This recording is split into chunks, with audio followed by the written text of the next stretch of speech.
El barroco es el estilo artístico del siglo XVII y principios del XVIII. Por extensión, este concepto se refiere también a la cultura de ese periodo. El término barroco fue utilizado de forma despectiva por quienes lo consideraban una deformación del arte clásico.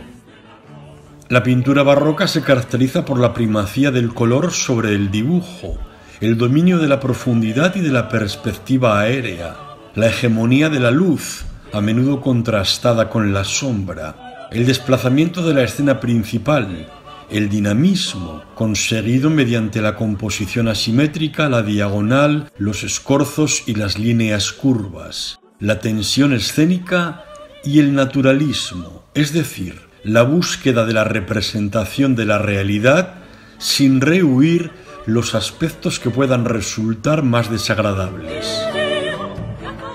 La pintura barroca española se caracterizó por su gran calidad y abundancia, hasta el punto de que se considera el XVII como el siglo de oro de la pintura española.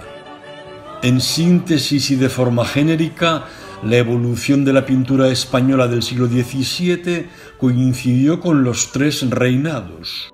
En el de Felipe III, de 1598 a 1621, se caracterizó por el naturalismo tenebrista con evocaciones manieristas. En el de Felipe IV, de 1621 a 1665, por la factura más suelta debido a la influencia de la escuela veneciana.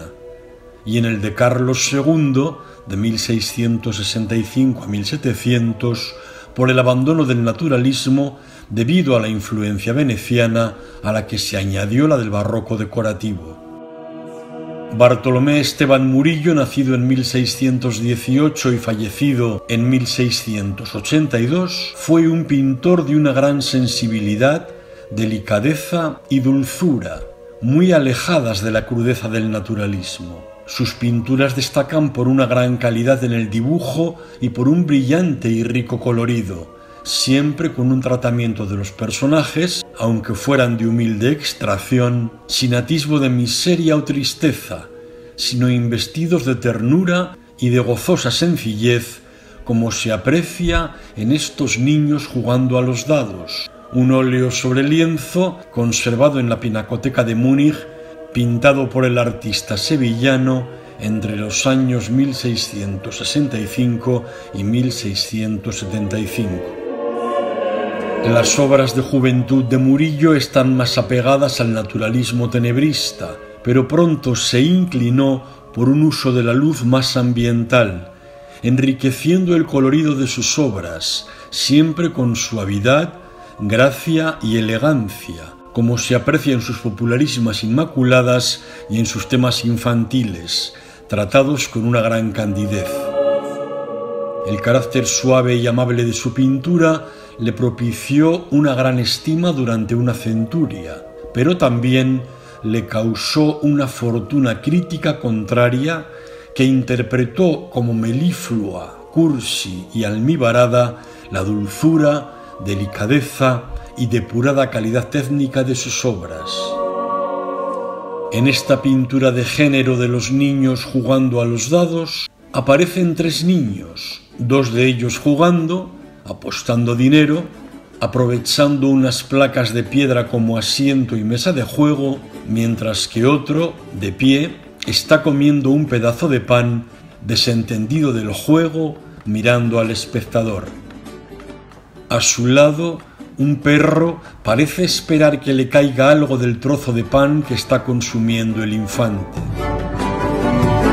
El niño que vemos de frente, que acaba de lanzar la jugada de tal forma que sus dedos reflejan una dinámica expresión gestual, parece complacido por el resultado de la tirada, en contraste con el dispuesto de espaldas en primer plano, que se ha puesto una corona de pámpanos de vid, cuya expresión es más contrariada. Los niños van vestidos con harapos, descalzos o con zapatos rotos, reflejando la picaresca infantil de la Sevilla del siglo XVII. En primer plano, Murillo dispuso un bodegón formado por un jarrón con la boca rota y un cesto de mimbre con membrillos. Las hojas de vid que lleva en la cabeza el niño sentado en primer plano y los membrillos de la cesta permiten ambientar la escena a principios del otoño. La composición de la obra está dominada por la diagonal que forman las cabezas de los niños, cuyos rostros reflejan un gran realismo. El foco de luz que configura los volúmenes incide en el niño que está de pie comiendo, cuya sombra se proyecta en el que está tirando los dados. El significado de esta aparentemente simple escena de género es complejo. La primera impresión puede evocar que se trata de una alegoría de la dureza de la vida. Que los niños estén jugando precisamente a los dados tiene su importancia. El juego de los dados estaba absolutamente prohibido en la España de la época de Murillo, por las peleas, las discusiones y los tumultos que solían acompañarlo.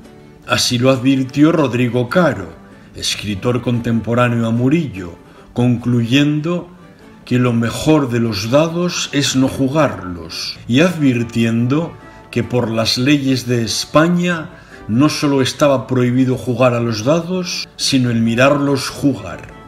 Por eso estos niños no están jugando en la ciudad, sino en un descampado a las afueras, junto a lo que parecen las ruinas de algún edificio auxiliar de labores campesinas.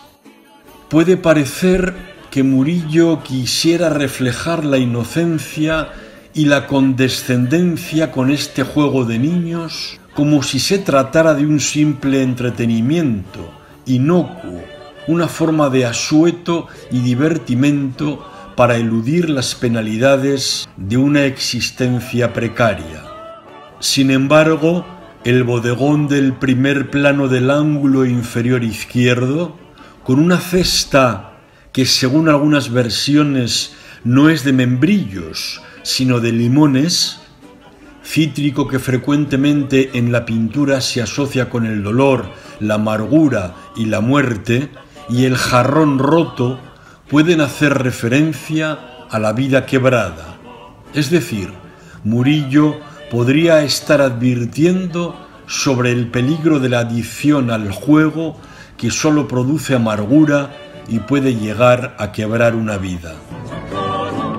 Los niños jugando a los dados son una muestra de la ternura y delicadeza propia del estilo pictórico de Murillo, de la prodigiosa habilidad para captar la psicología infantil y de su capacidad y destreza para plasmar imágenes sencillas y comprensibles que por su claridad y popularidad tenían una gran aceptación entre el público de la España de su época.